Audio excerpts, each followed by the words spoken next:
اعوذ باللہ من الشیطان الرجیم بسم اللہ الرحمن الرحیم۔ دوستو، ایک ایسی تسبیح آج آپ کے ساتھ میں شیئر کر رہا ہوں جس کے پڑھنے سے ساری زندگی کے گناہ بخش دیے جاتے ہیں، اور یہ بخاری شریف کی مستند حدیث ہے۔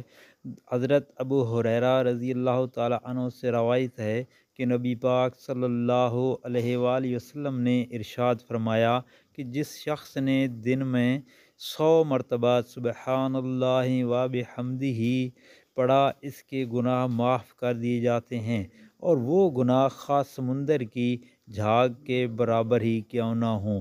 دوستو، یہ بڑی زبردست اور چھوٹی سی دعا ہے، اس میں پڑھنے کا بالکل ٹائم بھی نہیں لگتا، تو آپ اس کو صدقے جاریہ کے طور پر آگے شیئر بھی کر سکتے ہیں اور دوستوں کے فارورڈ بھی کر سکتے ہیں۔